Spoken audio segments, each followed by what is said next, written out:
After studying this module, you shall be able to know the process of developing an IFRS, get to know all the standards and interpretations issued by IFRS, learn what the difference between adaptation, adoption and convergence, know about the implementation schedule of Indian Accounting Standard, know the details of some standards issued by IFRS Foundation.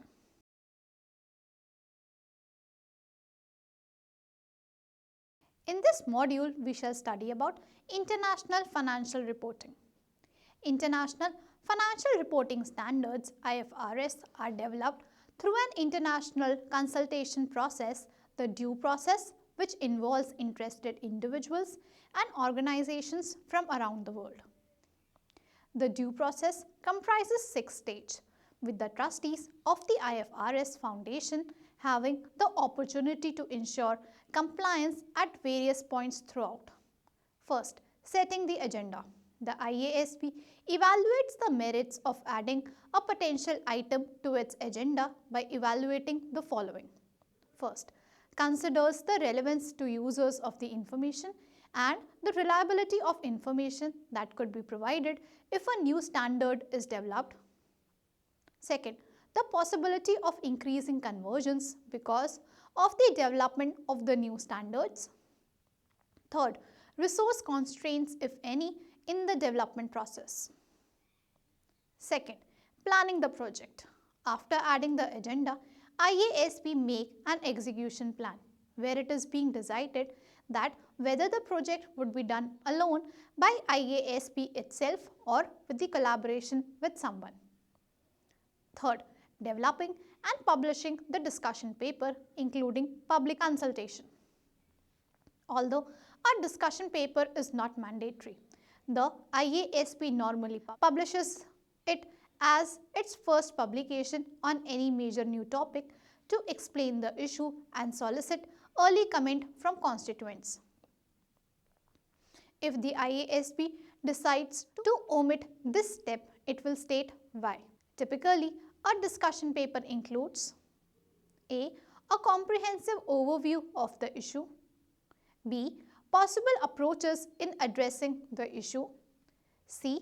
The preliminary views of its authors or the IASB, and an invitation to comment, developing and publishing the exposure draft including public consultation.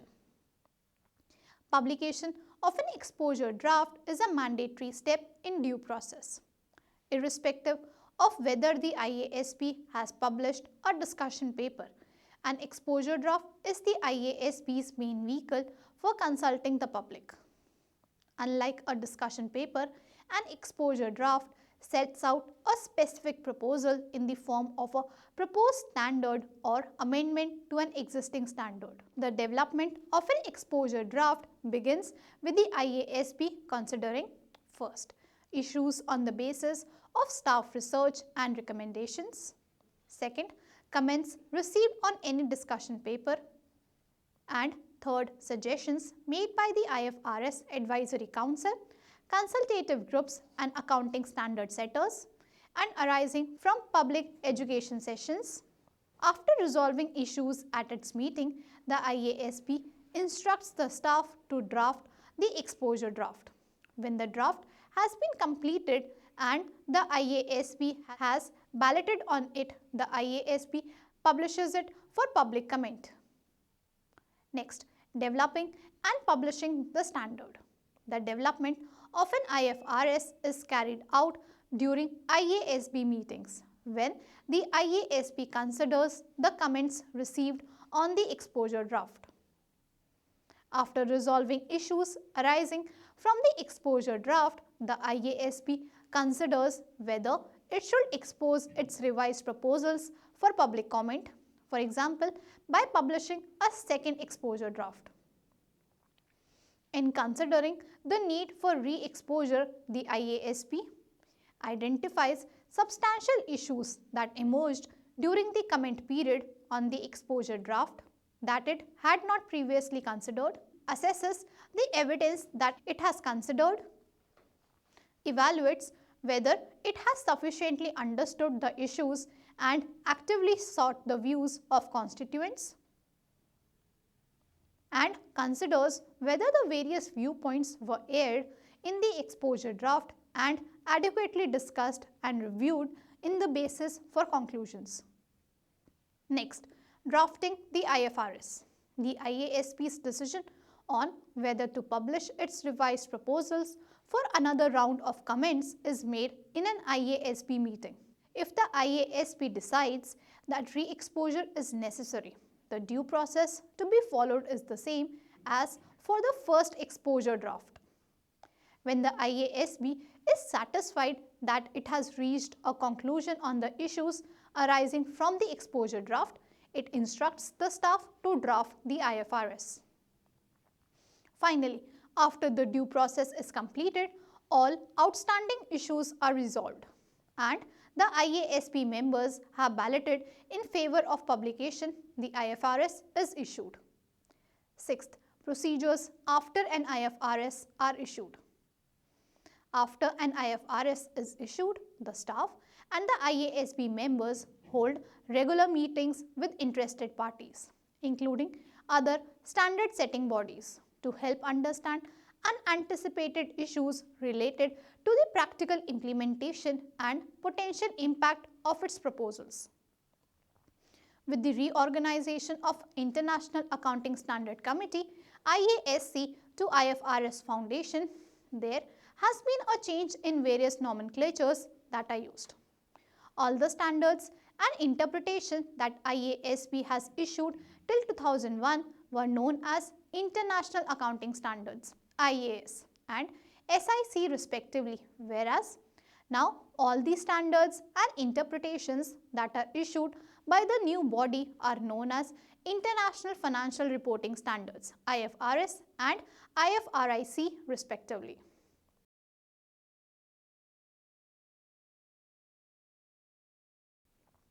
Let us now discuss some list of standards and interpretations.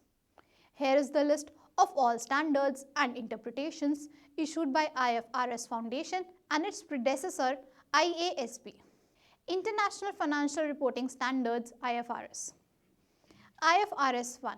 First time adoption of International Financial Reporting Standards. IFRS 2. Share based payment. IFRS 3. Business combinations. IFRS 4. Insurance contracts. IFRS 5. Non-current assets held for sale and discontinued operations. IFRS 6. Exploration for and evaluation of mineral assets. IFRS 7. Financial instruments disclosures. IFRS 8. Operating segments. IFRS 9. Financial instruments. International Accounting Standards IAS. IAS 1. Presentation of financial statements. IAS 2. Inventories. IAS 7. Statement of cash flows. IAS 8. Accounting policies, changes in accounting estimates and errors. IAS 10. Events after the reporting period. IAS 11. Construction contracts. IAS 12. Income taxes. IAS 16. Property, plant and equipment. IAS 17. Leases. IAS 18. Revenue. IAS 19. Employee benefits. IAS 20. Accounting for government grants and disclosure of government assistance. IAS 21. The effects of changes in foreign exchange rates. IAS 23. Borrowing cost. IAS 24. Related party disclosures. IAS 26. Accounting and reporting for retirement benefit plans. IAS 27. Consolidated and separate financial statements. IAS 28. Investments in associates. IAS 29. Financial reporting in hyperinflationary economies. IAS 31. Interest in joint ventures. IAS 32. Financial instruments presentation. IAS 33. Earnings per share. IAS 34. Interim financial reporting. IAS 36. Impairment of asset. IAS 37 Provisions, Contingent Liabilities and Contingent Assets. IAS 38 Intangible Assets. IAS 39 Financial Instruments, Recognition and Measurement. IAS 40 Investment Property. IAS 41 Agriculture. Note, IAS 3, 4, 5, 6, 9, 13, 14, 15, 22, 25, 30, 35 have been superseded. Next, IFRIC. IFRIC 1 changes in existing, decommissioning, restoration and similar liabilities. IFRIC 2 members, shares in cooperative entities and similar instruments. IFRIC 4 determining whether an arrangement contains a lease. IFRIC 5 rights to interest arising from decommission, restoration and environmental rehabilitation funds. IFRIC 6 liabilities arising from participating in a specific market, waste electrical and electronic equipment. IFRIC 7 applying the restatement approach under IAS 29 financial reporting in hyperinflationary economies. IFRIC 10 interim financial reporting and impairment. IFRIC 12 service concession arrangements. IFRIC 13 customer loyalty programmers. IFRIC 14 the limit on a defined benefit asset, minimum funding requirements and their interaction. IFRIC 15 agreements for the construction of real estate. IFRIC 16 hedges of a net investment in a foreign operation. IFRIC 17 distributions of non-cash assets to owners. IFRIC 18 transfers of assets from customers. IFRIC 19 extinguishing financial liabilities with equity instruments. Note, IFRIC 3, 8, 9 and 11 have since been withdrawn. SIC. SIC 7 introduction of the euro. SIC 10 government assistance, no specific relation to operating activities. SIC 12 consolidation, special purpose entities. SIC 13 jointly controlled entities, non-monetary contributions by ventures. SIC 15 operating leases, incentives.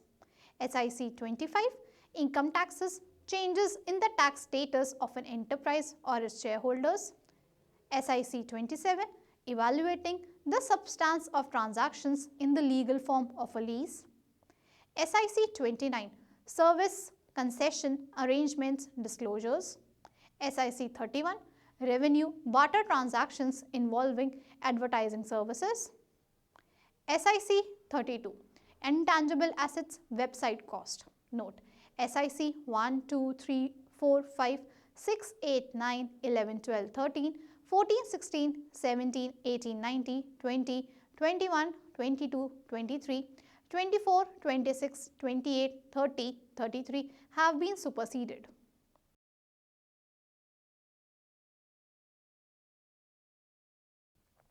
Let us now understand convergence, adoption and adaptation. The above listed standards and interpretation gives the world a concrete set of practices which should be followed in order to have globally comparable financial statements. Now, the question is how various countries will follow these standards and interpretation, as we can appreciate that such a shift cannot happen overnight. It will definitely take time, but how much?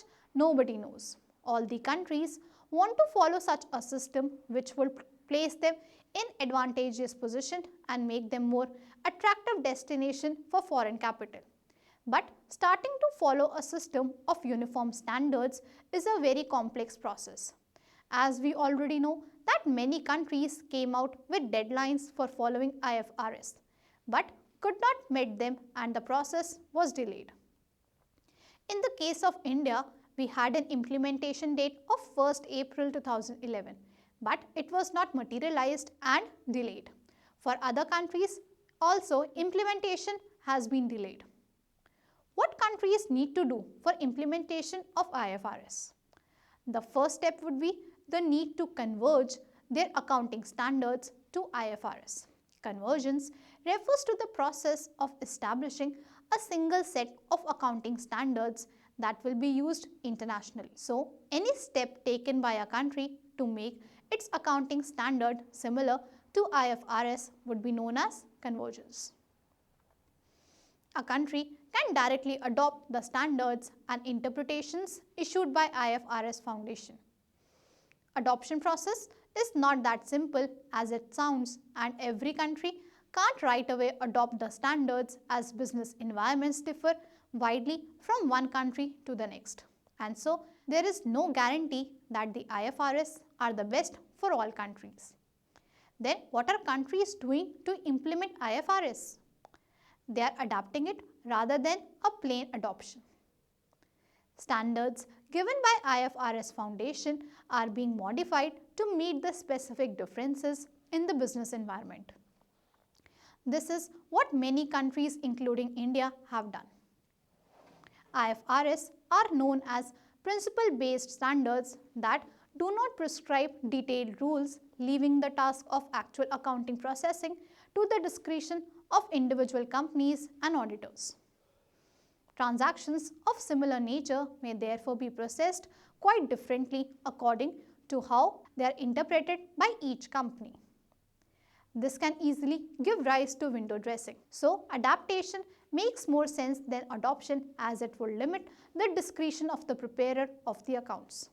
On the other hand, it may also lead to the defeat of the whole purpose of convergence, as in the process of adaptation, countries will give out different methods of preparing financial statements and it will not be different from the existing system.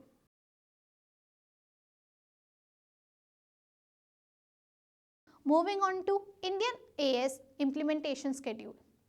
The MCA, through its notification dated 16 February 2015, has issued the company's Indian Accounting Standard Rules 2015 rules, which lay down a roadmap for companies other than insurance companies, banking companies and non-banking finance companies (NBFC) for implementation of Indian AS converged with IFRS.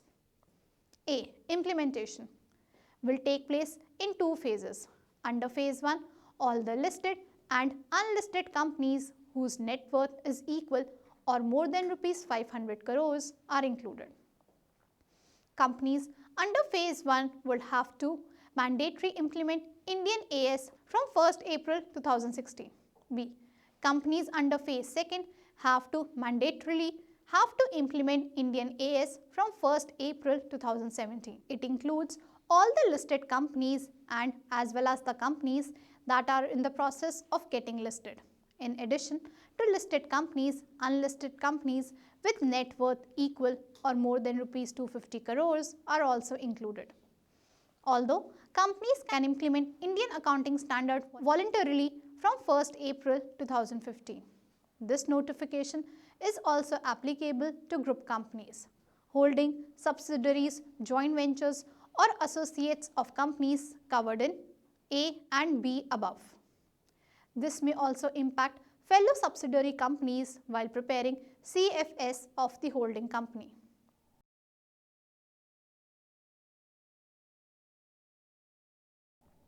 Let us discuss the sum standards in detail. Now, we will explain some of the important accounting standards issued by IFRS Foundation or its predecessor IASC. One of the accounting standard, which is IAS 21, the effect of changes in foreign exchange rate. This is an important accounting standard as in the world of globalization, companies are doing business in more than one country, which leads to the problem of foreign currency translation into the currency of home country. As we all know, foreign exchange rates are continuously changing as they are determined on real-time basis. Transaction becomes very complex and comparison of financial statement becomes impossible. Now, with the help of an uniform standard for these situations, things would be better once there is global implementation.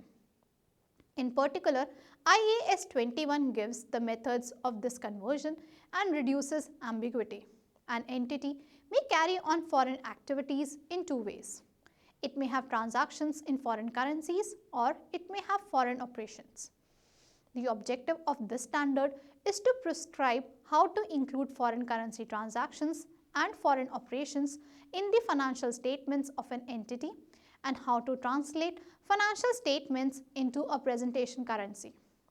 The principal issues are which exchange rates to follow and how to report the effect of changes in exchange rate in the financial statements. This standard does not apply to hedge accounting for foreign currency items, including the hedging of a net investment in a foreign operation.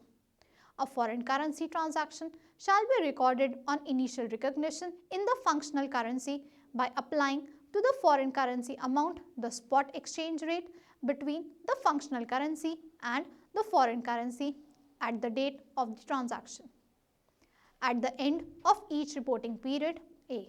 Foreign currency monetary items shall be translated using the closing rate. B. Non-monetary items that are measured in terms of historical cost in a foreign currency shall be translated using the exchange rate at the date of the transaction. And C. Non-monetary items that are measured at fair value in a foreign currency shall be translated using the exchange rates at the date when the fair value was measured. Exchange differences arising on the settlement of monetary items or on translating monetary items at rates different from those at which they were translated on initial recognition during the period or in previous financial statements shall be recognized in profit or loss in the period in which they arise. Another important accounting standard which gives principle for inflation accounting IAS 29. Financial reporting in hyperinflationary economies. This standard shall be applied to the financial statements including the consolidated financial statements of any entity whose functional currency is the currency of a hyperinflationary economy. This standard does not establish an absolute rate at which hyperinflation is deemed to arise. It is a matter of judgment when restatement of financial statements in accordance with this standard becomes necessary. Hyperinflation is indicated by characteristics of the economic environment of a country which include but are not limited to the following. A. The general population prefers to keep its wealth in non-monetary assets or in a relatively stable foreign currency. Amounts of local currency held are immediately invested to maintain purchasing power. B. The general population regards monetary amounts not in terms of the total currency but in terms of a relatively stable foreign currency. Prices may be quoted in that currency. C. Sales and purchases on credit take place at prices that compensate for the expected loss of purchasing power during the credit period even if the period is short. D. Interest rate, wages and prices are linked to a price index. And E. The cumulative inflation rate over 3 years is approaching or exceeds 100%. The financial statements of an entity whose functional currency is a currency of a hyperinflationary economy shall be stated in terms of the measuring unit current at the end of the reporting period. The restatement of financial statements in accordance with this standard requires the use of a general price index that reflects changes in general purchasing power. It is preferable that all entities that report in the currency of the same economy use the same index. When an economy ceases to be hyperinflationary and an entity discontinues the preparation and presentation of financial statements prepared in accordance with this standard, it shall treat the amounts expressed in the measuring unit current at the end of the previous reporting period as the basis for the carrying amounts in its subsequent financial statements.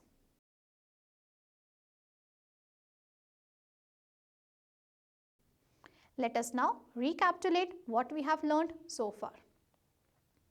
In this module, we have learned about the due process which is followed for development of standards. We have also learned the difference between adoption, adaptation and convergence. Adoption of IFRS is implementing it without making any changes. but adaptation is implementing according to the needs of the country. A few standards have been explained in detail and how they add to the field of accounting. Thank you.